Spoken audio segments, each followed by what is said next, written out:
اردو افسانہ عید حاضر میں جلد اول مرتب رابع الرباع افسانہ نگار رابع الرباع 27 اکتوبر لاہور پیدائش تعلیم ایم.اے اردو ادبیات جی.سی یونیورسٹی لاہور 2007 اعزاز پاکستان ایوارڈ اکیڈمی فکشن 2016 تصانیف رات کی کہانی افسانے 2011 احمد ندیم قاسمی کے افسانوں میں نسائیت تحقیق و تنقید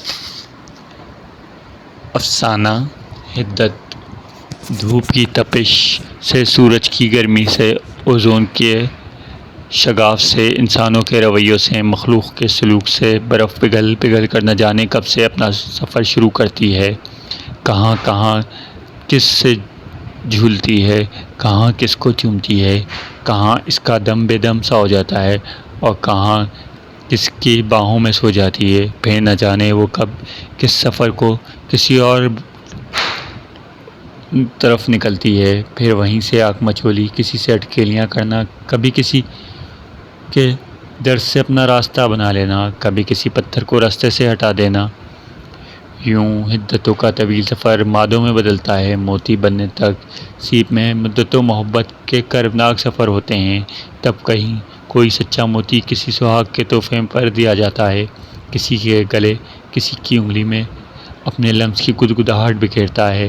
حدتوں سے آبشاریں اول پڑتی ہیں تو ہم نائگرا فالز، وکٹوریہ فالز، چلنولا فالز، سوات فالز کے حسین نظاروں کو جاتے ہیں۔ اس کی طاقت سے تو پہاڑوں کو ساروں کے سینے شق ہو جاتے ہیں۔ خاک کی مجال ہے کہ اس کے سامنے چٹان بننے کی جرأت کر سکے، جو بنے وہ فرعون ہے، فرعون خدائی دعوے دار۔ پتھر سے ذرا ہٹ کر اس کے قریب اس نے لمبے گھنگھریالے بالوں کی ایک لٹ کو اپنی انگلی میں لپیٹا اور اس کے گال پر لا کر چھوڑ دیا۔ حسینہ من، یہ زندگی ہے۔ حسینہ من نے بڑی ادا سے ایک انگڑائی لی، اپنی بڑی بڑی آنکھوں اور لمبی پلکوں کو اٹھا کر اس کی طرف دیکھا، جس کے چہرے پر وصل کے وحشت ناک لمحے حدت کے نام پر جوانی میں ہی شکن بن گئے تھے۔ کئی حدتیں ابھر کر شدت میں بدل گئی تھیں۔ اس نے اس کا مرمری ہاتھ تھاما، یورپی کلاسیکل رقص کی سی گولائی میں گم گئی۔ اس کے چاروں اور ایک خوشبو بکھر گئی جو اسی میں ہی مسکرا رہی تھی، جو اس کو ہی تڑپا رہی تھی۔ اس نے تڑپ کر لمحہ بھر قریب درخت سے ٹیک لگا لی، چمکتی کشادہ پیشانی، بھولی صورت پر سجی صدیوں پرانی معصوم بادامی آنکھیں جن میں صدیوں کی انگڑائیاں ٹھہر گئی تھیں، بھرے بھرے گالوں پر ایک دن کی بڑھی ہوئی شیو، مرمری ہونٹوں سے کچھ اوپر گال سے جھومتا ایک تل، لمبی گردن سے نیچے نکھرا کشادہ سینہ جس کو اس نے ایک سیاہ کرتی میں چھپا رکھا تھا۔ مگر حسن تو حسن ہے، 7 پردوں میں بھی جھلک پڑتا ہے۔ ریڑھ کی ہڈی سے بغل گیر ہوتا پیٹ اور اس کے نیچے شفاف زمین پر کھلی کھمبی جس کی حفاظت پر دو سر و ٹانگیں معمور تھے، گول مٹول چمکتے بازو پر جن پہ بال رات کی کھلی رات کے ستاروں کی طرح مسکرا رہے تھے۔ وہ اپنے تمام تر حسین لباس کے باوجود اس کے چشم تصور میں نہ جانے کب سے فطرت کے لباس میں مسکرا رہا تھا۔ دونوں جذبات دونوں اور اپنے خوشبو بکھیر رہے تھے، ضبط کی قوت بھی دونوں اور یقین و بے یقین کی ڈولتی کشتی سے انا کی دیوار بنانے کی کوشش میں کامیاب نظر آتی تھی۔ حسینہ من نے آنکھیں کھولیں، اس کی طرف دیکھا، غور سے دیکھا، سرتاپا دیکھا، محسوس سی ہو کر آنکھیں چرا لیں، آسماں کی اور دیکھ کر کہنے لگی، فطرت کے 2 رنگ ہیں، وہ پہاڑوں سے چشمے نکال دیتا ہے، لوگ دیوانہ وار اس کی طرف دوڑ پڑتے ہیں۔ کبھی برف کی خود سپردگی اس کو پانی بنا دیتی ہے، پانی چشموں اور آبشاروں کی صورت میں پیاس بجھانے لگتا ہے۔ کبھی یہ نظاروں کی پیاس ہوتی ہے، کبھی جانداروں کی پیاس ہوتی ہے، کبھی پیاس نہیں ہوتی تو لپٹ کر دلدل بدل جاتا ہے، سیم کی شکل میں بیمار ہو جاتا ہے اور بیمار کر دیتا ہے، گرتا نیچے کی ہے اور ہے، غصے و ضبط میں طوفان بن کر اچھل پڑتا ہے، چنگاڑتا ہے تو خوف زدہ کر دیتا ہے، دوسرے رنگ میں بھیدی بن جاتا ہے، اپنے دل میں وسعت پیدا کر لیتا ہے، خود ہی ٹوٹ جاتا ہے، سوراخ بن جاتا ہے، مگر باہر سے اس کا روب، اس کا فطری دبدبہ قائم رہتا ہے۔ پھر یہ دل کا سوراخ گہرا ہو کر خود میں اتنی جگہ بنا لیتا ہے، یہاں وہی اترنے لگتی ہے تو کبھی وہی والے کی حفاظت کے لیے مکڑی محبت بن جاتی ہے، تو کبھی کبوتر بسیرا کر لیتا ہے، کبھی سانپ نظارے کی طلب بن جاتے ہیں، تو کبھی کوثر مثل انگار ہو جاتا ہے، مگر ریزہ ریزہ ہونے کی جرأت نہیں کرتا۔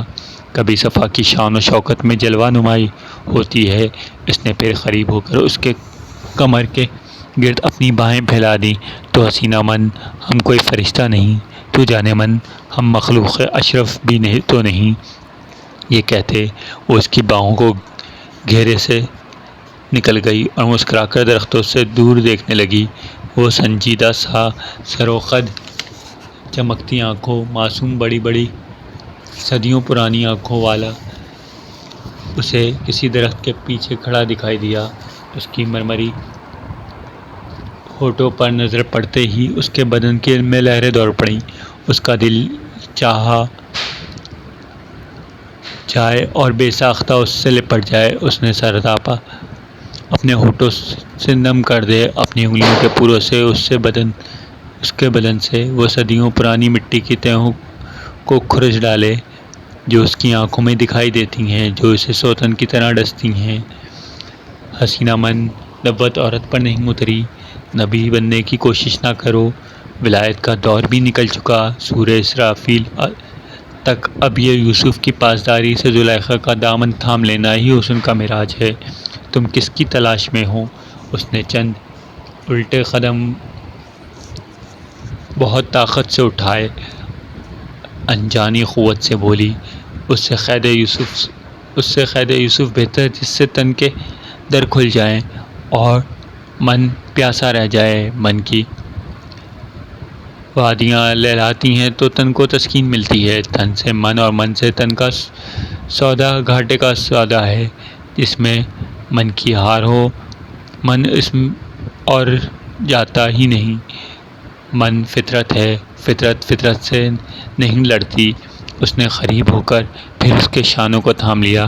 یہ آئیڈیالوجی ہے، آئیڈیالوجی، بت پرستی۔ اس نے ایک ادا سے خود کو اس سے الگ کیا، اس کی نظر پھر آسمان سے جا کے ٹکر گئی۔ مشرق سے گہرے سرمئی بادل بڑی تیزی سے مغرب کی اور بڑھ رہے ہیں، ہوا تھمی تھمی سی تھی جیسے کسی سے بچھڑ گئی ہو، آسمان گہرا ہوتا جا رہا تھا جیسے کسی غم کو روئے بنا پی گیا۔ اس کے باوجود وہ اتنا حسین، اتنا شفاف تھا کہ زمین خود اداس اور کچھ ہی چلی جا رہی تھی۔ اس کے بس میں نہیں تھا کہ اٹھے ساری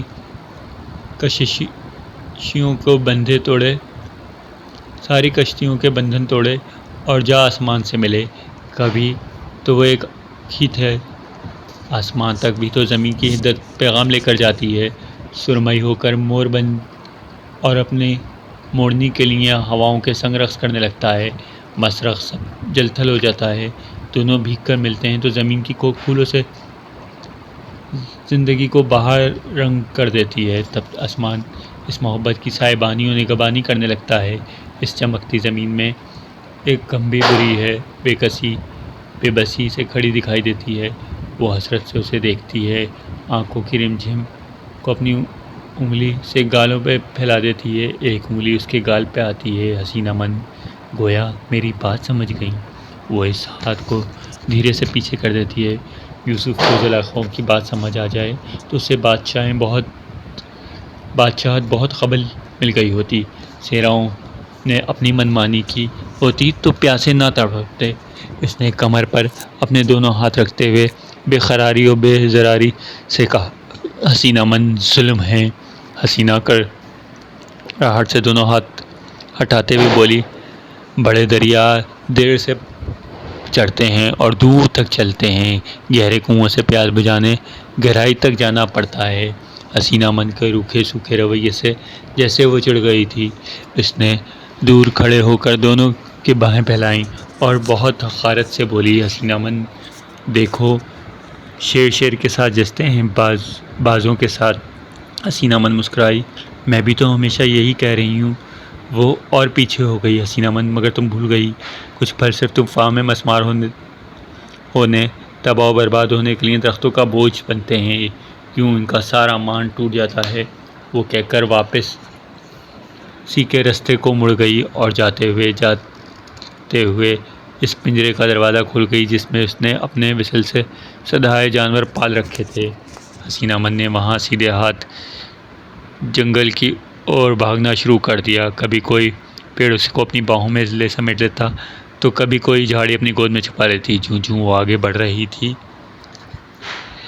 توں اس جنگل گہرا ہوتا جا رہا تھا، تاریکی کے راز کھلتے جا رہے تھے۔ وہ سدھا جانور کہیں پیچھے ہی روشنی میں گم ہو گئے تھے۔ اب تو کوئی آواز، کوئی آہٹ اس کا پیچھا نہیں کر رہی تھی، مگر وہ آگے بڑھتی ہی چلی گئی کہ جنگل کا کوئی کنارہ ضرور ہوتا ہے، اس کا بھی ہوگا۔ جوں جوں وہ آگے بڑھ رہی تھی توں چڑھائی چڑھ رہی تھی، دور دور تک اونچے سرسبز شاداب پودوں، درختوں، پیڑوں سے ڈھکے پہاڑ اپنے پورے رعب و حسن کے ساتھ اپنی اور آتا دیکھ رہے تھے۔ تھکن اس کے پور میں سما گئی تھی، مگر سفر رواں دواں تھا۔ کوئی کنارہ، کوئی سرا، کوئی آثار حیات، مگر دور دور تک کچھ بھی دکھائی نہیں دے رہا تھا۔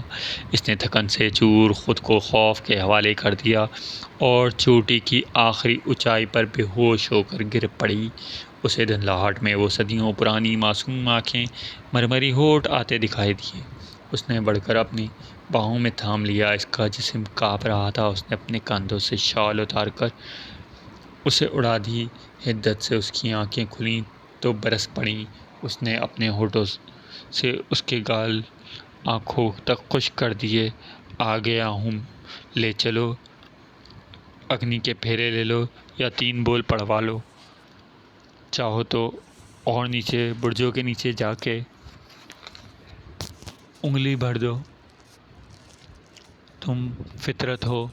حسینہ مند اس کے سینے پر سر رکھ دیا۔ اس میں تحلیل ہو گئی۔ اس کے بعد دور دور ایک دھواں دکھائی دیا۔ برسوں بعد کچھ زمینی رازداں وہاں پہنچے تو ایک آتش فشاں کا انکشاف ہوا جو ٹھنڈا پڑ چکا تھا۔ اب ہیرے، زمرد، طرح طرح کے قیمتی جواہرات وہاں اکٹھے کیے جا رہے تھے۔